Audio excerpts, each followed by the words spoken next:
Video को like and subscribe जरूर करें।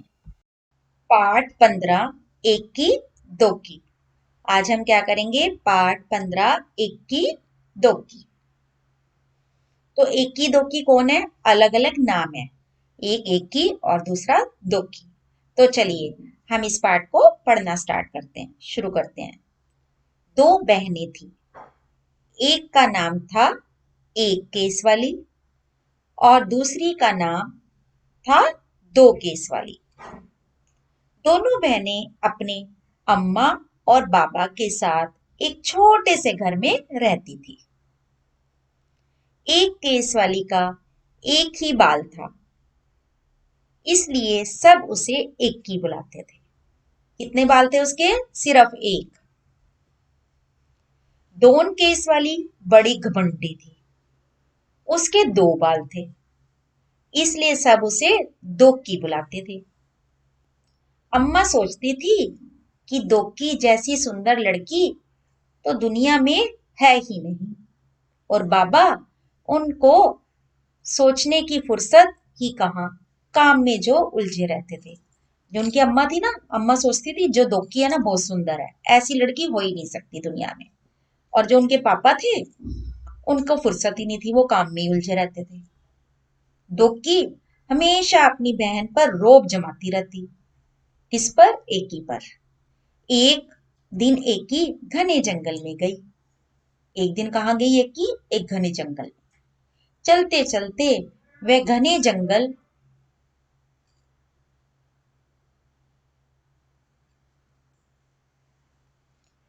चलते चलते वह घने जंगल के बीच आ पहुंची। वो ना एक घने जंगल में पहुंच गई चलते चलते। चारों तरफ सन्नाटा था, यानी कि चुपचाप, जैसे कुछ भी ना हो। अचानक उसने एक आवाज सुनी, पानी, मुझे प्यास लगी है, कोई पानी पिला दो। एकी को एक आवाज सुनाई दी, कोई पानी मांग रहा था।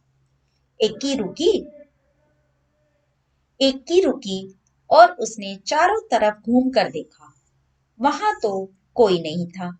फिर उसने देखा सूखी मुरझाई हुई मेहंदी की एक झाड़ी, जिसके पत्ते सरसरा रहे थे। उसने क्या देखा? झाड़ियां। कौन सी? मेहंदी की। पास में ही पानी की धारा बह रही थी। एकी ने चुल्लू में पानी भरकर एक बार, दो बार, कई बार झाड़ी के ऊपर डाला। चुल्लू क्या होता है?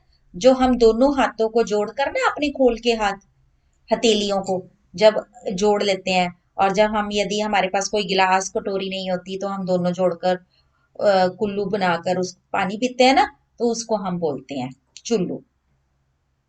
मेहंदी की झाड़ी बोली, धन्यवाद एकी, मैं तुम्हारी ये मदद याद रखूंगी। तो मेहंदी की झाड़ी ने उसे क्या कहा? धन्यवाद, और मैं तुम्हारी ये मदद याद रखूंगी। एक ही आगे बढ़ गई, वो आगे चली गई। अब फिर अचानक सन्नाटे में उसे एक और आवाज सुनाई दी। अब उसे एक और आवाज सुनाई दी, मुझे भूख लगी है, कोई मुझे खाना खिला दो। इक्की ने देखा कि एक मरियल सी गाय पेड़ से बंधी हुई थी। क्या देखी उसने? एक मरियल सी गाय, ये देखिए, जो पेड़ से बंधी हुई थी। इक्की ने घास फूस इकट्ठी की और गाय को खिला दी। उसके बाद उसने गाय के गले में बंधी रस्सी को खोल दिया। उसने क्या किया? उसकी जो रस्सी बंधी हुई थी ना, उसे भी खोल दिया और उसे घास खिला दी। ये देखिए, जिन्होंने सब्सक्राइब नहीं किया वो सब्सक्राइब और लाइक जरूर कर लें और घंटी का बटन दबाना ना भूलें। अब गाय ने उसे क्या कहा? धन्यवाद एकी, मैं तुम्हारी ये मदद हमेशा याद रखूंगी। गाय ने कहा। पहले उसे झाड़ी ने कहा था मेहंदी की, अब उसे गाय ने कहा। एकी अब चलते चलते थक गई थी। उसे गर्मी भी लग रही थी। उसे समझ नहीं आ रहा था कि अब वह क्या करे, कहाँ जाए। तभी उसे दूर एक झोपड़ी दिखाई दी। एकी दौड़कर झोपड़ी तक गई और आवाज लगाई, कोई है? एक बूढ़ी अम्मा ने दरवाजा खोला। बूढ़ी अम्मा ने कहा, आहा, आ गई मेरी बच्ची। मैं तुम्हारी ही राह देख रही थी। आओ अंदर आ जाओ। एकी हैरान हो गई और चुपचाप झोपड़ी में आ गई। झोपड़ी में आकर उसे बहुत अच्छा लगा। ये देखो, ये अम्मा जो उसे कह रही है आ जाओ। बूढ़ी अम्मा ने कहा, आओ बेटी, तुम्हारे लिए नहाने का पानी तैयार है। पहले अच्छी तरह से तेल लगाओ और उसके बाद नहा लो, फिर हम खाना खाएंगे। एकी ने शर्माते हुए कहा, नहीं नहीं। अम्मा ने पुचकार कर कहा, अरे नहीं क्या, जैसा मैं कहती हूँ वैसा करो। एकी ने बूढ़ी अम्मा की बात मान ली। फिर पता है क्या हुआ? एकी ने जैसे ही अपने सिर से तौलिया हटाया तो उसने पाया कि उसके सिर पर एक नहीं परंतु बहुत सारे बाल थे। उसके सिर पर बाल ही बाल आ गए। एकी इतनी खुश हुई कि वह खाना खा नहीं सकी। अब वो खुशी के मारे ना खाना ही नहीं खा सकी। बस बार बार वह बूढ़ी अम्मा का धन्यवाद ही करती रही। बूढ़ी अम्मा ने मुस्कुराते हुए कहा, अब तुम घर जाओ बेटी और हमेशा खुश रहो। एकी के तो जैसे पंख ही निकल आए। वह सरपट घर की तरफ दौड़ चली। रास्ते में उसे गाय ने मीठा मीठा दूध दिया, क्योंकि उसने गाय की हेल्प की थी ना, इसलिए गाय ने उसे क्या दिया? मीठा मीठा दूध।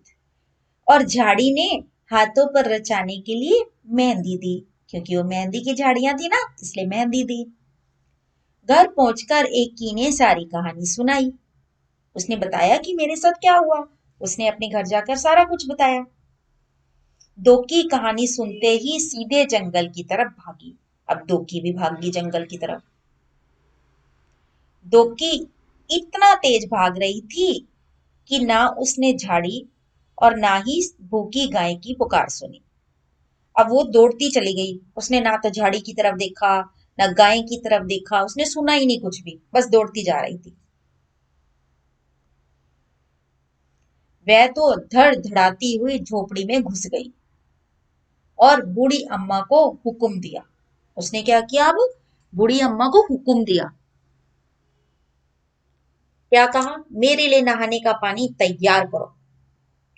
हाँ आओ, मैं तुम्हारी ही राह देख रही थी। किसने कहा? अम्मा ने, कि आ जाओ, मैं तुम्हारी ही राह देख रही थी। पानी तैयार है, नहा लो। बूढ़ी अम्मा ने दोकी से कहा। झटपट नहाने के बाद जैसे ही दोकी ने तौलिया सिर से हटाया, उसकी तो चीख निकल गई। दोकी के दो ही बाल थे और वो भी झड़ गए। क्या हुआ? जो दो बाल थे वो भी झड़ गए थे। रोते रोते दोकी घर की तरफ चलने लगी। रास्ते में उसे गाय ने सींग मारा और मेहंदी की झाड़ी ने कांटे चुभो दिए। मगर अब दोकी अपना सबक सीख चुकी थी। इसके बाद एकी दोकी अपने अम्मा बाबा के साथ खुशी खुशी रहने लगी। तो इससे हमें क्या शिक्षा मिलती है? कि हमें कभी भी घमंड नहीं करना चाहिए और दूसरों की सहायता करनी चाहिए, जैसे कि एकी ने करी। एकी ने किसी वजह से नहीं करी थी सहायता। उसने तो देखा था कि वो तकलीफ में है, मेहंदी की झाड़ी थी, उस वो सूखी पड़ी थी, उसे पानी की जरूरत थी, उसने दे दिया। और ऐसे ही उसने गाय को देखा कि वो भूखी थी, तो उसने उसको घास खिला दी। तो उसने उसके लिए कुछ चाहा नहीं था, लेकिन वो उसकी किस्मत थी कि उसको मिल गया। लेकिन जो दोकी थी वो घमंडी थी। उसने सिर्फ चाहा था, हेल्प नहीं करनी चाहिए थी किसी की। तो हमें इससे क्या शिक्षा मिलती है? कि हमें बिना चाहे अगर जो हमें किसी की हेल्प करने के लिए मिले तो हमें उसकी हेल्प करनी चाहिए, उसकी सहायता करनी चाहिए। अब सभी बच्चे अपनी कॉपी पर एक की और दो की एक केस वाली और दो केस वाली के चित्र बनाएंगे और इस पाठ को दोबारा से समझकर पढ़ेंगे। धन्यवाद।